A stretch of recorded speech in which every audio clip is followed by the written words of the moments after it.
got Japan versus Korea, and the question today is, does the budget option give you a better value buy than spending $10,000 more for the Civic Type R? And that's before whatever dealer markup they're gonna bend you over for. Both are powered by 2-liter inline-4 turbocharged engines. The Elantra is making 276 horsepower, 289 pound-feet of torque. It actually makes a 10 horsepower overboost, so 286, when you activate N-Grin shift, and it's mated, in this example, to an 8-speed DCT, although you can also get a 6-speed manual, which I have reviewed previously on the channel. The Civic Type R makes a little bit more at 315 horsepower and 310 pound-feet of torque, and that's mated only to a 6-speed manual transmission. Both of these come standard with an LSD. The Elantra N has an eLSD, whereas the Civic Type R has a mechanical LSD. Both come standard with adaptive dampers, both have valved exhausts, and both come with 19-inch wheels that are also wrapped in PS 4S rubber. So running the same wheel size and tire spec. In the Elantra, we have 14.2-inch front rotors and 12.4-inch in the rear,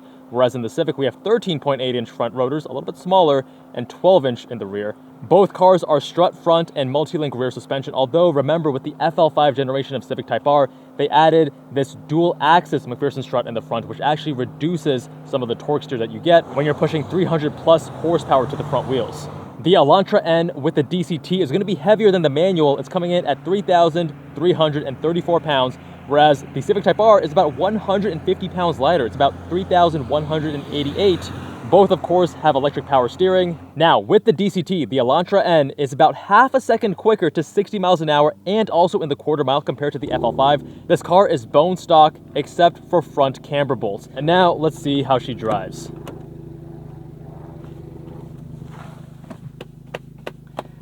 I gotta say, both the interior and the exterior of the Elantra N, not quite as aesthetic, not quite as timeless, I would say, compared to the Civic, but I don't think looks alone are gonna sway you for $10,000. At least with the refresh, the front bumper of the Elantra N looks so much better versus the pre-facelift. In the interior, we have this very awkward and I think kind of funny grab handle for the passenger. This is a DCT, but looking at the shift lever and the lights here, it looks like a regular Econobox slush box. We're of course in a somewhat upright seating posture because we are in a 4-door sedan, not a dedicated sports car. And these seats are decently comfortable, although having driven many FL5s, I know that I love the seats in there. Now we're gonna go into N Custom right here. So we're in Custom, Sport, most aggressive everything. First impressions, wow. I think stock, this has some of the best front end feel and steering. Wow, you can really feel the LSD clawing for grip, helping you rotate, overcoming the limitation that is inherent with a powerful front wheel drive vehicle. Going to manual mode, I love here that they actually have the direction on the shift lever the correct way. Downshifting is forward, upshifting is back.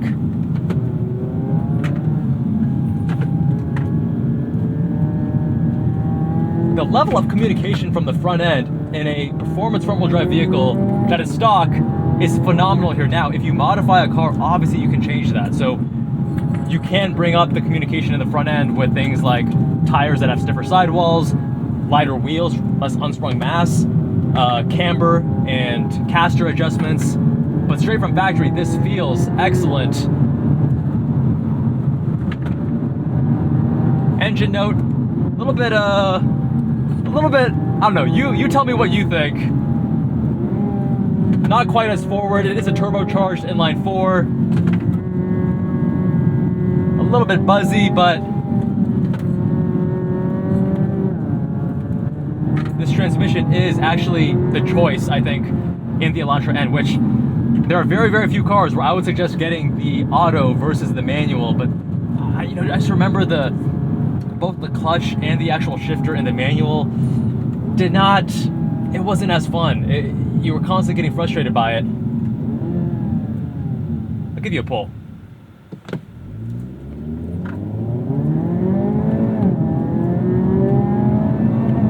Red line just shy of $7,000. Actually pretty decent communication from the chassis. I can feel what's happening at each corner of the car. Getting a bit of tire screech there from the rear end.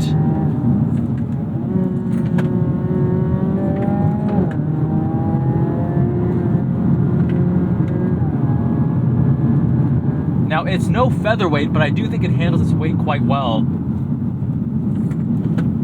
And the adaptive dampers, one thing I do like about them is that there's a good amount of adjustments. We were riding in Sport, which I think is actually the best for this road because it is quite bumpy. But now let's go to Sport Plus. Firm things up a little bit more. There's a man running on the street. Getting some tire squeal. Oh man, the way that this LSD just claws for grip and helps you actually get the power down without giving way to understeer. Very impressive. A very aggressive LSD as well.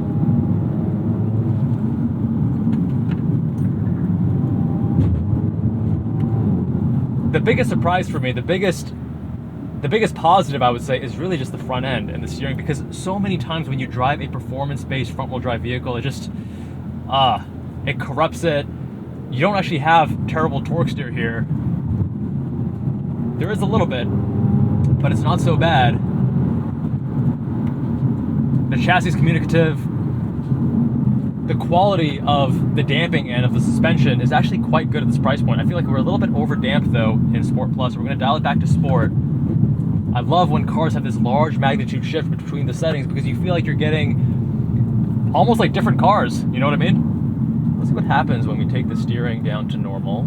Actually, you know what? Let's just go completely into normal mode. There we go.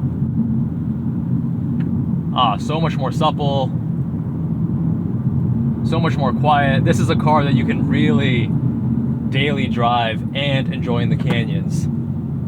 Truly multi-purpose in that way. Now when I shift, it's a bit smoother. It's not giving me the theater that I want when I'm in sport mode, because I'm obviously wanting to just cruise smoothly. Beautiful, beautiful. Let's go back into, there we go, and custom.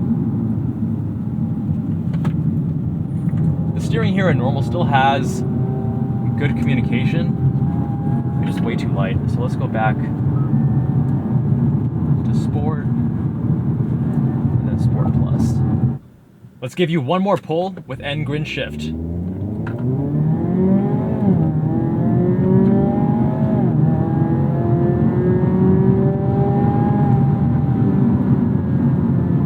I do find that to be a funny little gimmick, the extra 10 horsepower for 20 seconds.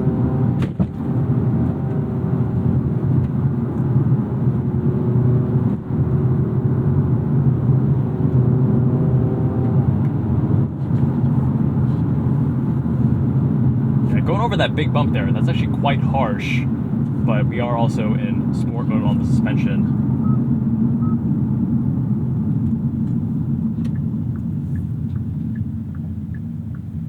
So far, I gotta say, very impressed by how this car actually drives at the price point and for what it is, a front-wheel drive performance sedan. But now let's see how it compares to the FL5 Civic Type R. So this FL5 Civic Type R does have a few more mods. Most importantly, we have Swift Spec R lowering springs, AWE touring exhaust, Strut Tower Bar, Stage One Intake, and some cosmetic mods like a front lip and such. But the owner, Ben, was such a gentleman. He actually reversed a lot of the mods on this car, including the Acura Integra DE5 damper module to help make this more of a stock-to-stock comparison. Closer, it's not perfect. But that damper module from the Integra makes this car so much more supple, so much more comfortable, whereas from factory, the Civic Type R is a lot stiffer. I also gotta say that out of all the front-wheel drive performance sedans, the FL5, I think, is by far the best looking. I think this is gonna age the best. Way more pretty, way more timeless than the overstyled FK8 that was very Gundam. This is like mature, adult, but still sporty, still not boring, great proportions. I think it's a looker. The other thing with the Civic Type R, and not the Integra Type S, is these seats, which are just phenomenal. Some of the best seats you're gonna get in any sports car. They really knocked it out of the park. Everyone loves these seats. They look good, they feel phenomenal, super supportive without being overly restrictive. It just finds such a perfect balance for a seat that you can use both on the street and on the track. Like the little accent the owner has done here. And we have the honeycomb on the interior, which I think looks even better than the Integra Type S. I think the interior here is actually one of the best as well in terms of the modern front-wheel drive vehicles. Seating position is very similar. Again, a little bit more upright. We're in a 4-door sedan that is performance-based, although this one has a 6-speed manual transmission. Now, I've gone to the settings, disabled auto rev match, or I thought I did. Let's go back and double check. So you actually go here to vehicle settings, driver assist, rev match off, there we go. And sport, like, we're gonna make everything as sporty as possible except the suspension, which we're gonna keep in comfort because this is so stiff and overdamped already. And everything else we're gonna keep. We'll actually play around with the steering as well. We'll start in the most aggressive and we'll go from there. Engine note already is a little bit deeper. We do have an aftermarket exhaust though. Wow, okay. This feels... It's rated at only 40 more horsepower, but it feels quite a bit more than that. It feels a lot quicker. I think these cars are underrated. And also we are a little bit under 3,200 pounds, whereas with the Elantra N, we're a little bit over 3,300 pounds. It's a 150 pound difference. That also influences the power to weight. I'm not sure the actual dimensions in terms of wheelbase and track width, but I wouldn't be surprised if it is longer and or wider in this car because I feel like it's a little bit more stable. Without rev match heel toe, no issue with the throttle response. God, why is it so firm though? One of the issues with the Civic Type R from factory is that even if you put it in comfort, when you start pushing the car, it automatically stiffens up, and it's a terrible decision. I don't know why they did that. Front end here is significantly sharper than in the Elantra N. However, the steering feedback in the Elantra N is better. This one actually does have a bit of steering feedback, better than some other examples I've driven, but not as good as the Elantra N. But wow, is the front end sharp. Keep in mind that Elantra N, the front end is not dull by any means. It does have camber bolts, but not quite at this level. Engine does have a bit more lag than the Elantra N, which makes sense. It's more high strung. So even when you're past the boost threshold, you get on the throttle, you have to wait a second. Oh my God, this thing is just way too stiff for this road, man. I was driving a GT4 RS Manti racing kit, and even that was not as punishing as this. Let's give you a pull.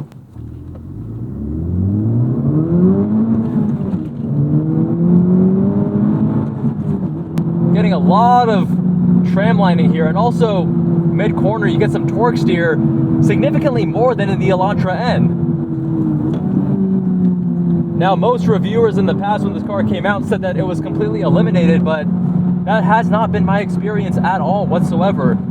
The dual-axis McPherson strut can reduce the amount of torque steer, but it does not eliminate it, and because this car puts substantially more power and torque to the front wheels than the Elantra N, you end up having, oh yeah, see, like mid-corner corner exit, you get on it, and it just starts pulling.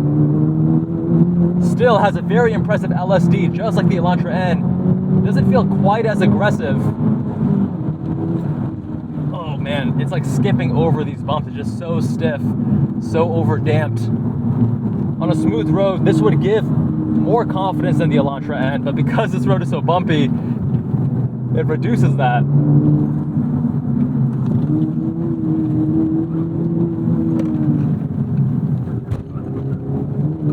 Asking a lot from the front tires there. Oh yeah, there we go. Can really feel that LSD grip up. Yep.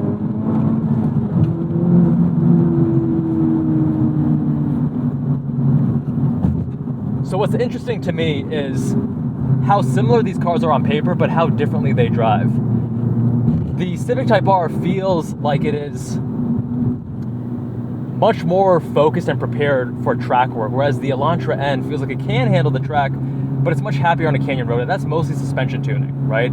Also, the manual transmission in the Elantra N, we drove a DCT today, but I've also driven the manual. This is a much better manual. Now, I think the manual here, honestly, guys, it's overrated. It's not that good. Like, my Miata ND3 has a way better shifter feel than this. But I've heard some people say that this is the best manual shifter sub, I don't know, 60, 70K, and I would strongly disagree with that. I think that the throws, they're nice and short, but it's overly light. You can feel like you don't have that mechanical connection, and it's more in the direction of a lighter, lower effort, less mechanical, less notchy sim racing shifter, if you guys have ever used one of those, versus something that's what I consider the peak transmission, which is a Honda S2000. Inputs here feel excellent though. Again, the steering I actually prefer in the Elantra N, but most other inputs I would say are better here. You don't get as much corruption with torque steer, and you get better feedback there. The brake pedal has a little bit more of a natural, nice firmness that is very linear. And the Elantra N is not bad, but it doesn't quite have that same one-to-one nature as Honda. And I feel like Honda and Porsche are the two companies that, when they want to focus on getting inputs right, they just do it so well.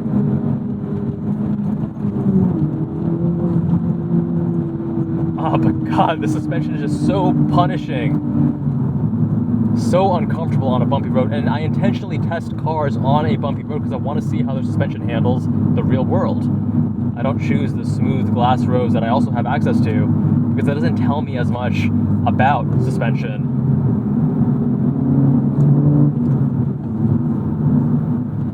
Also, there's a bit of rev hang, so like when I'm upshifting, puttering around town, not a big deal.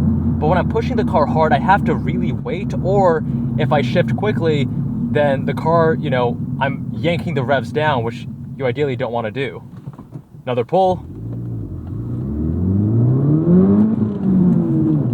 So you really got to wait between shifts.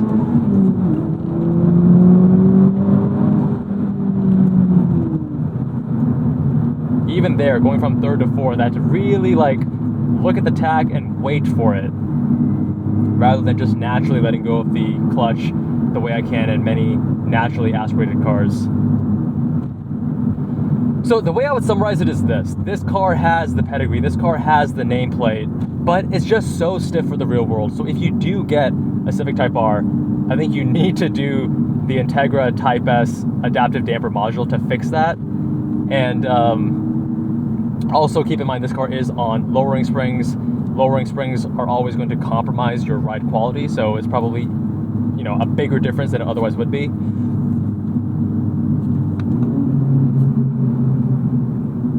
But the Civic Type R looks so much better.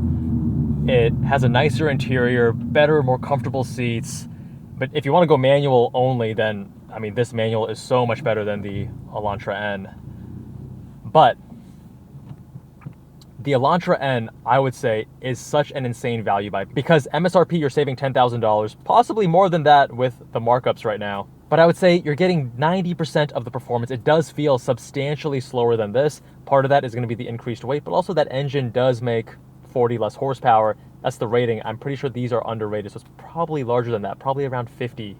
So it really depends on what you prioritize more. I think the Elantra N is the value play if you do want to get a lot of car for a lot less money. But the Civic Type R, better interior and exterior, much more powerful engine, much better manual transmission if you want to go manual. But if you are okay with the DCT, the Elantra N's DCT, I don't have any significant issues with. It is decently quick. But my friends, you tell me, which one would you pick? Leave a comment down below. Big shout out to the owners, Ben and Jeremy, for letting me review their cars. If you want your car reviewed, visit us on jabalandcars.com. Much love, my friends, and I'll see you all in that next one.